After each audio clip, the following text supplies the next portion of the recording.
Olá, estamos de volta. Essa é a nossa 8ª e última aula do curso de mitologia grega. Na aula passada, nós entramos no assunto das tragédias no final da aula, comentando a trilogia de Ésquilo Orestia. E já que nós entramos então nesse assunto de tragédias e comentamos várias vezes a figura de Sófocles aqui no nosso curso, é interessante observar a versão que Sófocles dá para o mito de Édipo. Claro que observar a versão que Sófocles nos oferece do mito de Édipo implica em conhecer o mito de Édipo. Então, façamos alguns comentários sobre essa história.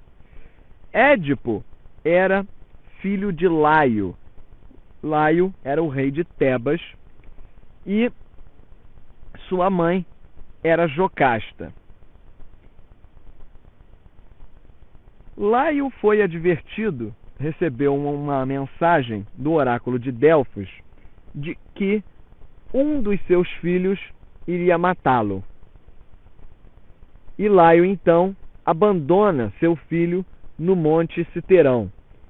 Alguns pastores acabam encontrando esse menino e, como o garoto estava com os pés inchados em função de ter sido abandonado ao relento, chamaram o menino de Édipo, termo em grego que significa pés inchados.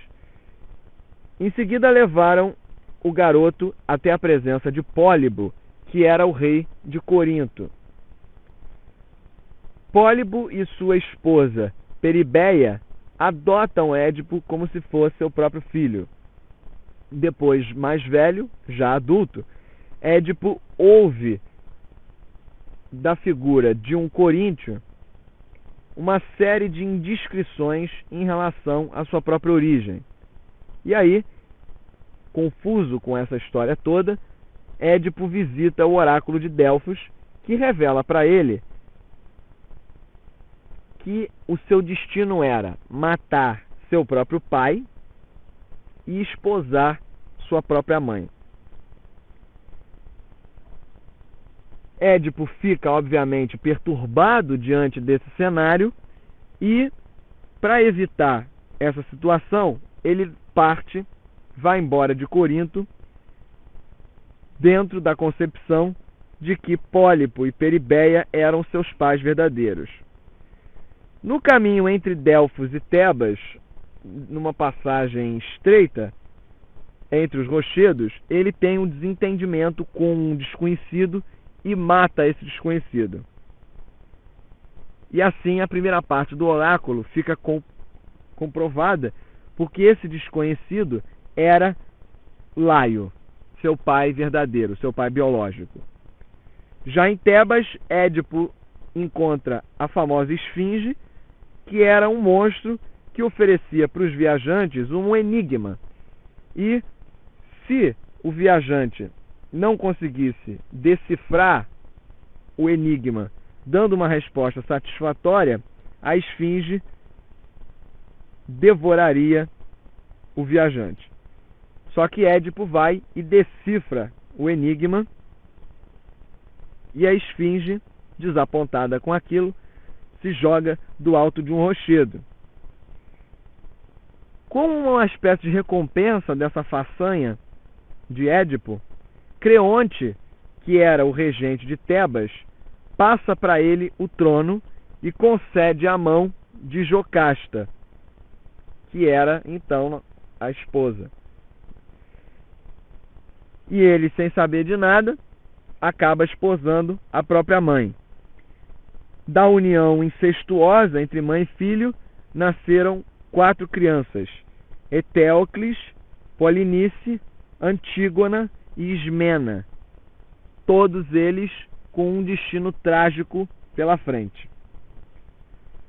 Depois de alguns poucos anos de um reinado razoavelmente feliz, o nosso herói, Édipo, viu a população totalmente dizimada em função de uma epidemia.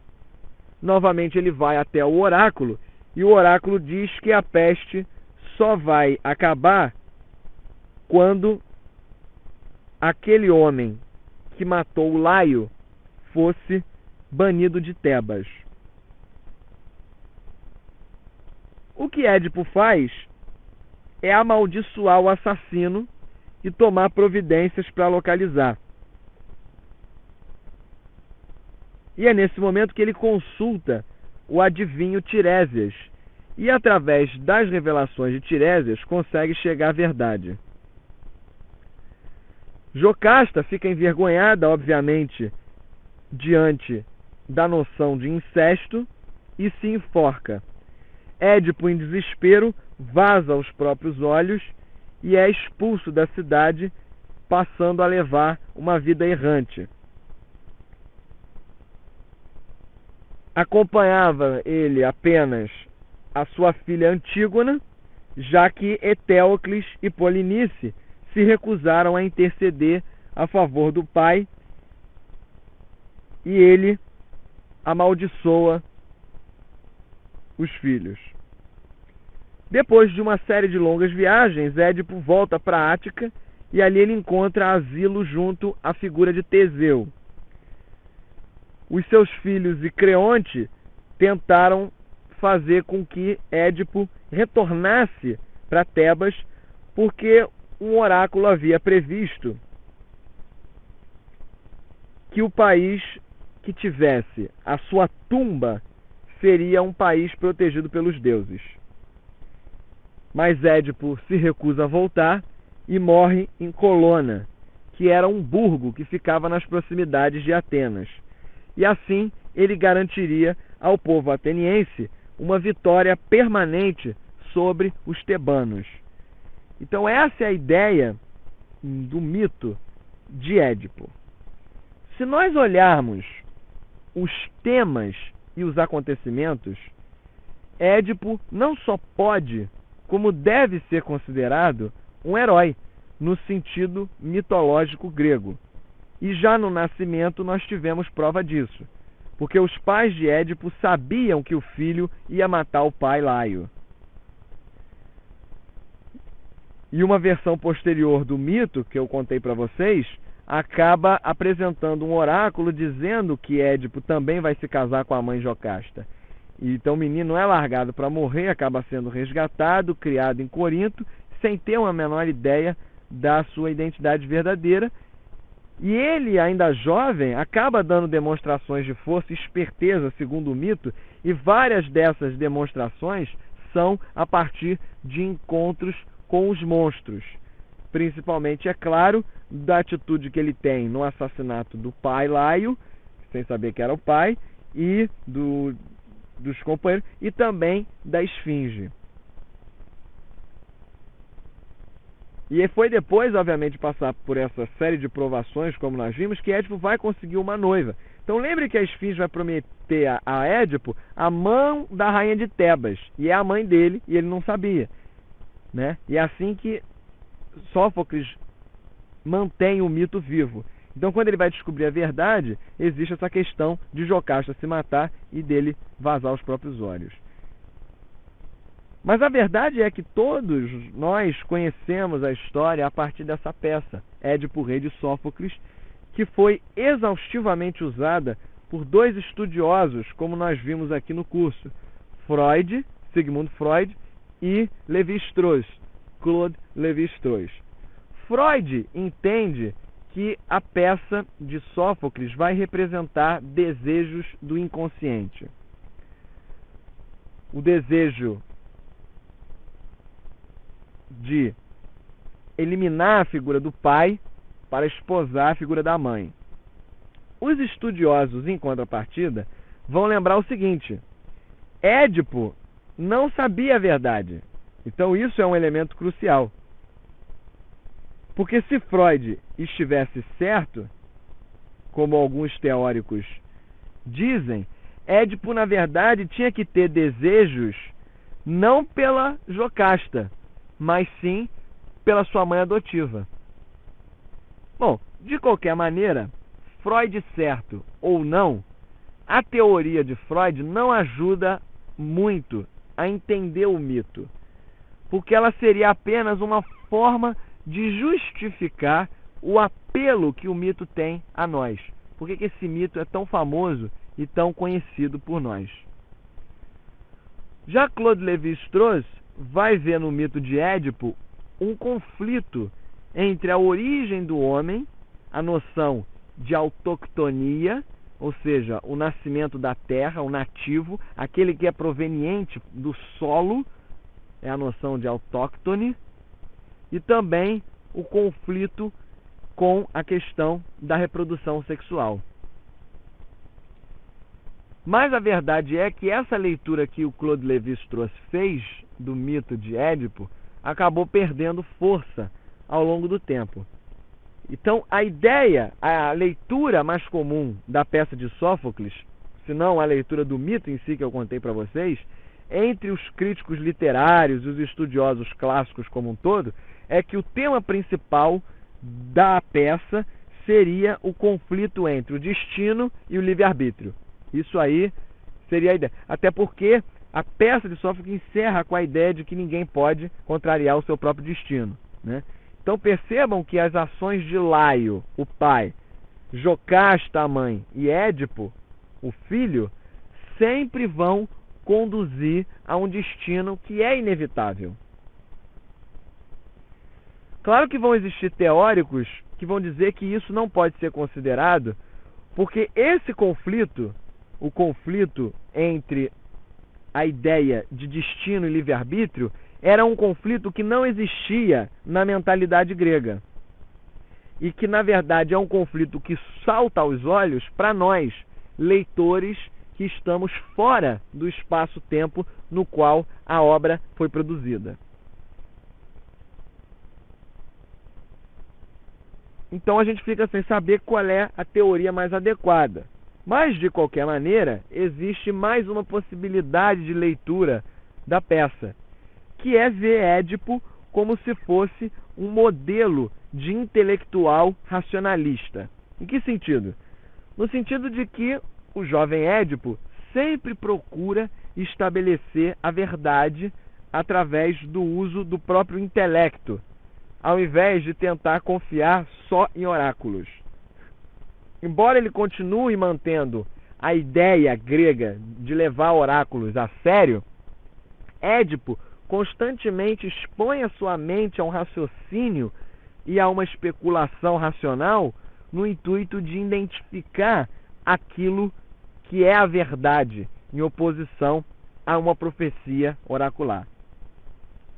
Claro que, como todas as leituras possíveis da peça, existem várias críticas a essa interpretação também. Então, só para marcar bem, todas essas interpretações vão mostrar a dificuldade do quê? A dificuldade em separar o mito de Édipo da versão em particular de Sófocles. Uma discussão que a gente teve no final da aula passada. Então a ideia é aonde que termina o mito de Édipo e onde começa a visão e a versão que Sófocles faz desse mito, né? É a eterna discussão. De uma forma ou de outra, o fato é que Édipo se tornou uma peça, se tornou uma obra. Édipo Rei, na verdade, o mito de Édipo é conhecido, mas a peça Édipo Rei ficou tão famosa e tão grandiosa que acabou apagando até um pouco do brilho da sequência, né? Da sequência que seria a peça Édipo em Colono, a peça que conta, na verdade, a história que aconteceria posteriormente, que é até o momento em que Édipo morre, né? A partir daquele ponto que eu contei para vocês, no qual ele leva aquela vida errante e vai acompanhando com a sua filha Antígona e vai até a Ática tomar asilo com Teseu e ali tenta ser convencido a voltar, se recusa e acaba morrendo mesmo em Colona. Então essa ideia na peça Édipo em Colona vai de fato ressaltar, em uma menor escala, aquilo que acontece com Édipo depois das desventuras dele na sua terra natal. E o brilho, claro, da história ficou totalmente com Édipo Rei, e Édipo em Colono ficou em segundo plano. Tanto que muitas pessoas nem sequer ouviram falar nessa segunda peça, Édipo em Colono. Mas é uma ideia curiosa, que vai surgir aí em continuação ao relato de Sófocles. Bom, com a história de Édipo, nós encerramos a análise de tragédias que têm uma relação direta com a mitologia. Claro que seria necessário um curso inteiro para poder analisar com calma os elementos artísticos, os elementos literários e os elementos, inclusive, mitológicos também, que são apresentados através do teatro grego, tanto das tragédias quanto das comédias. Mas aqui, claro, a ideia foi só analisar aquelas tragédias que apresentam algum elemento relevante no caso específico da mitologia. Porque a história de Édipo basicamente vai ter a referência dentro da peça de Sófocles, assim como o mito da casa de Atreu fica guardado em grande extensão dentro da trilogia Aurestia. Então a nossa dificuldade em conseguir fontes para esses mitos acabam fazendo com que nós utilizemos textos que são textos em essência de literatura para conhecer mitos que de fato não eram registrados sob uma outra forma. Então é aquela velha discussão que você vai encontrar aonde essa tragédia vai representar de fato uma versão do mito ou ela é livremente inspirada no mito, né? Só você pensar nos filmes que a gente assiste em que você tem uma distinção clara, onde o que é uma livre adaptação ou o que é uma representação fiel da história de um livro, digamos assim, para o cinema, né? Então é uma discussão infindável que acaba gerando uma série de conflitos. Mas em essência, a ideia que a gente guarda é que o grosso, os elementos principais, a trama como um todo, é a própria essência do mito. Dou um exemplo. Seria difícil imaginar, por exemplo, uma versão da história de Édipo na qual ele não mata o seu pai e não se casa com a sua mãe. Uma versão dentro dessa história na qual Édipo consegue driblar o destino, na qual Édipo consegue, digamos assim, ficar preso e não derrota a esfinge, não decifra o enigma da esfinge. Claro que pode até ter uma versão na qual a esfinge não aparece, mas aí, ao ponto em que ele não acertaria o enigma, é bastante complicado, porque você mexe com o eixo, mexe com a trama central, e é isso que o mito traz. Então, claro que esses tragediógrafos todos, quando modificavam essas peças para adequá-las ao contexto histórico, político, até mesmo da época, eles sabiam até onde eles poderiam modificar a história e ela continuar sendo aceita. Então é basicamente essa a ideia na nossa análise, tanto da trilogia de Orestia quanto da peça Édipo Rei de Sófocles. O nosso último tópico do curso vai ser a mulher e alguns elementos femininos dos mitos, onde nós vamos abordar as Amazonas, a figura também de Medeia e, fechando o nosso curso, observar como que esses elementos se relacionam dentro da história uns com os outros, até inclusive com o mito de Hipólito, que também é relevante. Agora, para encerrar o nosso curso, vamos falar da mulher e também de alguns elementos femininos que aparecem nos mitos. Os grandes heróis gregos, não sei se você percebeu, sempre enfrentam Amazonas em alguns momentos de suas histórias. Quem eram, afinal de contas, essas Amazonas e por que deparar-se com elas é uma provação para os nossos heróis? As Amazonas são uma raça de mulheres guerreiras que viviam nas fronteiras do chamado mundo civilizado.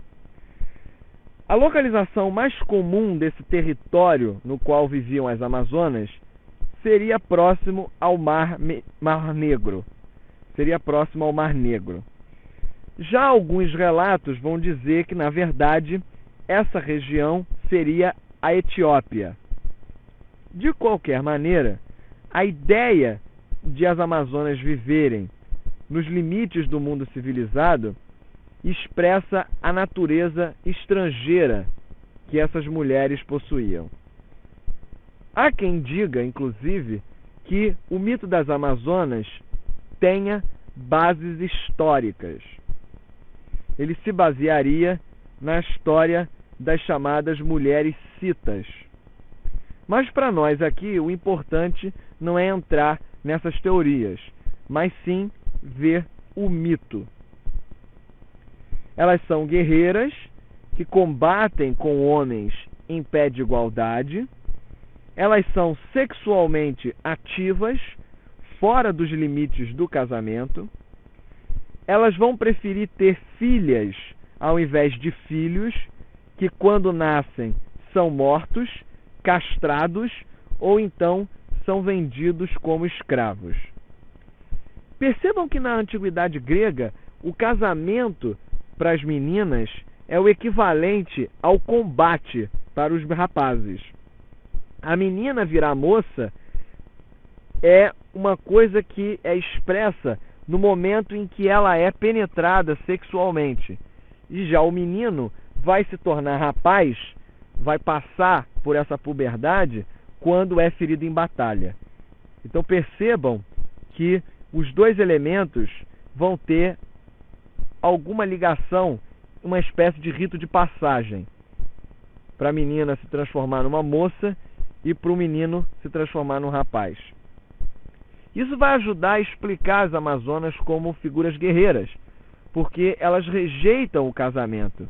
E então elas são obrigadas a aceitar o equivalente ao casamento, que seria a batalha. Então seria uma espécie de masculinização nesse sentido. Mas como elas são sexualmente ativas enquanto mulheres, elas são híbridas. São masculinas e femininas ao mesmo tempo, porque continuam atraentes para os homens, mesmo aos heróis, como acontece com Heracles, como nós vimos. Então, para os homens, as Amazonas são figuras perturbadoras, porque são atraentes e misturam esses atributos masculino e feminino a um só tempo. Então, as interações entre os heróis gregos e as Amazonas pode ser vista, digamos assim, como o restabelecimento da ordem natural das coisas, já que toda vez que aparece na mitologia um herói se relacionando com uma amazona, o herói sempre derrota a amazona. A amazona sempre sai desse embate com o herói refeminilizada. Vamos analisar isso com calma. Teseu casa com Hipólita. Hipólita tem o seu cinto roubado por Heracles, o que pode ser lido na época como um eufemismo para um intercurso sexual. Quer dizer, o fato de Heracles ter roubado o seu cinto representaria ter tido uma relação com ela. Isso porque na antiguidade as roupas elas eram de tecido e afiveladas com um cinto na região da cintura ou um pouco acima na barriga. E quando se retirava esse cinto, a veste não conseguia se sustentar e caía.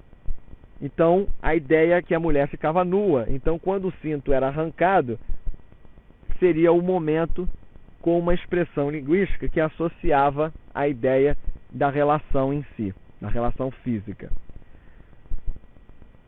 Voltando aos heróis, Aquiles vai se apaixonar por Pentensileia, enquanto ela estava morrendo de um ferimento que ele mesmo causou. Ele fere a amazona e no momento em que ela é ferida, ele se apaixona perdidamente por ela e ela morre em seus braços. Então é interessante que nós temos esses temas da Amazona sendo refeminilizada através de relações que vão manter com os heróis. O mito de Hipólito, como nos foi contado por Eurípides, também vai apresentar vários desses temas. Hipólito é o filho de Teseu e de Hipólita, e ele nega a sexualidade e vai se devotar à deusa Ártemis, o que vai indicar recusar a vida adulta de homem, que seria a vida de combatente. Então ele passa a agir como se fosse uma jovem moça não casada, já que Ártemis é a protetora dessas jovens, como nós vimos. Então, assim como as Amazonas, ele é um híbrido, Hipólito, masculino e feminino, claro, no sentido oposto, né? Mas é, na verdade, no mito de Medeia que nós vamos encontrar os mesmos elementos representados como acontecem no mito das Amazonas. Em vários aspectos, Medeia seria uma pseudo-amazona, porque assim como as Amazonas, Medeia vem das fronteiras do mundo conhecido. Ela é a princesa por quem Jasão se apaixona em busca do velo de ouro, que seria a pele de um carneiro com propriedades mágicas. E assim como as Amazonas, Medeia é muito poderosa e não vai hesitar em utilizar de violência contra os homens. A diferença é que Medeia não é guerreira como as Amazonas, e os poderes dela vêm do conhecimento que Medeia possui, tanto da magia quanto da feitiçaria. Assim como as Amazonas, Medeia não é desprezível pelo seu poder, mas sim desejável para o casamento. Tanto que o Jasão se casa com ela e ela depois larga ele e se casa com Egeu. Lembram que eu comentei anteriormente da história da relação entre Medeia e Egeu. Quando Jasão esposa outra mulher, Medeia mata seus filhos para que Jasão sofra. E aí é que nós temos esse elemento interessante. Inclusive, o filme Medeia, o filme do cineasta Pasolini, retrata muito bem essa história. É uma excelente adaptação da peça Medeia de Eurípides. E aí ela vai e mata esses filhos no intuito de fazer Jasão sofrer. Então percebam que Medeia guarda alguns elementos que seriam peculiares às Amazonas. Antes de encerrar a nossa aula e nós terminarmos o curso, vamos ver alguns monstros que eram femininos. Algumas dessas monstras, digamos assim, eram devoradoras de pessoas, como no caso da monstra Sila e da Esfinge, né, que devoravam os homens. Outras matavam os homens, mas não chegavam a devorá-los, como era o caso das Górgonas, especificamente a Medusa, que é um exemplo aqui de monstros que matam os homens, mas não os devoram. Nós temos também uma monstra que não é particularmente ameaçadora, digamos assim, embora ela tenha uma associação muito forte com a figura de cobras, que é a figura da Equidna, que seria a mulher cobra, que nós só temos conhecimento da tradição grega através do relato que nos é apresentado pelo historiador grego Heródoto. Heracles teria esbarrado com ela enquanto guiava os rebanhos de Gerionte num dos 12 trabalhos, né? Enfim, de qualquer maneira, esses personagens femininos, tanto as Amazonas quanto Medeia, essa pseudo-amazona sob a nossa perspectiva aqui, e os monstros, todos eles vão representar, num primeiro momento, uma espécie de ansiedade masculina em relação ao poder das mulheres, principalmente em relação ao poder sexual. E essa representação vai perdurar durante muito tempo nos mitos. Nós vamos ter a oportunidade de encontrar nos mitos ao longo dos séculos uma série de elementos nos quais nós podemos identificar essa ansiedade, esse anseio do homem em representar o poder sexual das mulheres. que é uma coisa que é desejada e ao mesmo tempo temida. Então, basicamente, essa seria a nossa ideia, e com isso nós encerramos o nosso curso. Claro que não a expectativa que fica é que esse não seja o fim do nosso interesse pelo tema. Foram citados vários textos clássicos, várias obras, várias fontes que podem ser, hoje, com o advento da internet, encontradas em domínio público. Infelizmente, muitas dessas obras não estão em língua portuguesa, o que dificulta o estudo. A maior parte delas possuem alguma versão em inglês e uma outra versão em espanhol, mas a possibilidade fica aí de se encontrar e ler esses textos na documentação original e aprofundar alguns desses temas. Claro que a minha recomendação seria começar com a biblioteca da mitologia de Apolodoro, para ter algumas referências, e tendo na cabeça a ideia de que Ovídio é um poeta que vai colocar, obviamente, a sua marca de autor no texto, tendo isso em mente, também pode dar uma olhada nas Metamorfoses, que é onde a gente encontra histórias de alguns mitos específicos, como eu falei, o caso de Narciso, que só vai ser encontrado dentro das Metamorfoses de Ovídio. Então fica aí a sugestão, não só também para o estudo, como também na elaboração do trabalho. Eu quero ressaltar que, embora esse curso seja um curso que usa 8 aulas, que é o limite que nós trabalhamos aqui na Delphos Cursos Online, nós apenas apresentamos a vocês uma síntese daquilo que seria a mitologia grega. Claro que não dá para abordar todo o conteúdo da mitologia grega, mesmo que esse curso fosse de 3 anos, porque são muitos os mitos, muitos os elementos. Então nós apenas tocamos a superfície desse corpo que é a mitologia grega.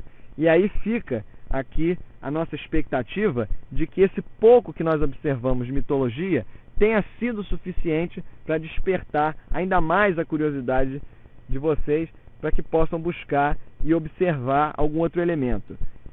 E a ideia é que sempre fica um sentimento de culpa em relação a não ter falado de alguns mitos em particular. E eu realmente me desculpo se você esperava algum mito que nós não tratamos, mas, de qualquer maneira, são as limitações de tempo que nos obrigam a ser sintéticos e trazer apenas umas versões desses mitos dentro da sua completude, né? Então a gente só teve a oportunidade de ver, na verdade, alguns mitos. Mas eu acho que depois de observar, pelo menos algumas correntes teóricas, como nós fizemos na primeira aula, né, ver como é que é o estudo dos mitos e como ele se desenvolve, nós pudemos apresentar alguns conceitos e teorias que são utilizados no mito.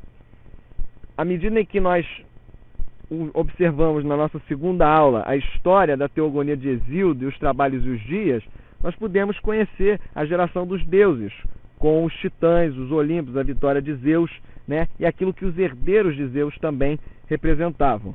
E aí na nossa terceira aula nós vimos o mito de Prometeu e também o mito de Pandora nos trabalhos e os dias de Hesíodo, e através da introdução dos hinos homéricos começamos a estudar Deméter, Hades e Perséfone, e também os mistérios dos deuses, né, que eram retratados em Eleusis através do culto à deusa Deméter. Depois tivemos a oportunidade de continuar com essa temática dos mistérios, vendo um pouco de Orfismo, a questão do oráculo de Delfos, o culto a Apolo, e também os deuses irmãos aí, Hermes e Dioniso, que também tiveram cultos muito associados, e a própria ideia do teatro de Dioniso que nós recuperamos mais tarde no curso. Depois nós fechamos esses deuses individuais com Afrodite, vimos o mito das 5 raças, que era o mito também apresentado por Hesíodo, que deu margem para nós aprofundarmos a influência da civilização minoica e também micênica dentro da sociedade como um todo, a influência da mitologia que essas sociedades trouxeram. E aí nós abrimos caminho para ver os heróis. Observamos a história de Teseu, a história de Héracles, e entramos nesse mundo dos heróis, também vendo as atitudes que eles tiveram no episódio mais famoso da história grega, que foi, sem sombra de dúvida, a Guerra de Troia, dentro da mitologia, no qual nós podemos ver não só o relato da guerra, mas também aquilo que aconteceu à casa de Atreu, que era essa dinastia cujo destino não era dos mais agradáveis, que ficou expressa lá na trilogia Oréstia. E nessa última aula, nós observamos o mito de Édipo, a história das Amazonas e a história de Medeia. Então, embora tenham sido vários temas, diversos elementos e um programa bastante vasto, ainda assim é apenas a superfície. Tem muita coisa para ser explorada dentro de mitologia e esses temas não param por aqui. É apenas uma noção, uma ideia, um panorama que vai permitir a nós ter desperto um interesse cada vez maior pela mitologia. Então, nós deixamos aqui os votos de que vocês tenham a oportunidade de ter debates proveitosos e que também, na feitura do trabalho, consigam estudar mais algum mito ou apresentar alguma outra história, caso assim desejarem. Nós vamos nos encontrar numa outra oportunidade e eu gostaria de encerrar o curso lembrando as palavras do nosso filósofo Sócrates, que dizia que educação é acender uma chama e não encher uma vasilha. Então, eu espero que vocês tenham acendido a chama socrática da mitologia grega e que tenham vontade de voltar para outros cursos ou, quem sabe, estudar novamente o tema em outros livros, em outras fontes. Obrigado pela atenção e até a próxima oportunidade.